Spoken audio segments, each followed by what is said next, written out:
Hello viewers, আসসালামু আলাইকুম। আপনারা কেমন আছেন? আমি আল্লাহর রহমতে ভালো আছি।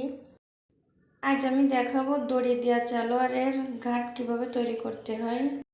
এখানে আমি কুচি দেওয়া সালোয়ারের উপরে অংশ সেলাই করতেছি। কোমরে একটু কম পড়ছিল কাপড়ে, এজন্য একটু 1.5 ইঞ্চির মতো জয়েন দিয়ে নিয়েছি।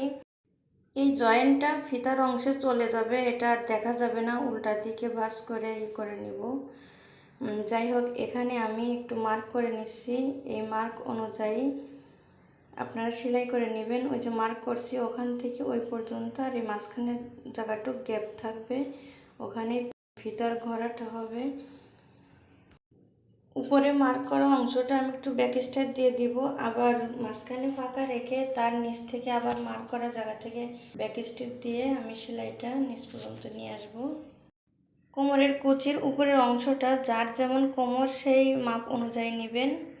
আমি ডাবল সেলাই দিয়ে দিচ্ছি। এখন এখান থেকে দুটো অংশ দুই দিকে এভাবে ধরে আমি ভাঁজ করে, এই যে মুড়িটা ভাঁজ করে সেলাই করব। এই যে এই সেলাইটা হবে গ্যাপ যে অংশটুকু গেছে ফিতার করা, ওখান থেকে আবার ঘুরে এভাবে উপর দিকে চলে আসব। এই তো আমার সেলাইটা হয়ে গেছে। এই যে দেখুন কেমন ফিতার ঘাটটা তৈরি হয়ে গেছে। এই যে এইভাবে থাকবে। এই যে এটা হলো সিধা, এটা উল্টা সাইড, আর ওটা ছিল ওই পাশেটা সিধা সাইড। যারা নতুন আছেন তাদের জন্য এই সেলাইটা দেখালাম। আমার যেসব নতুন আপুরা আছেন তাদের জন্য দেখালাম।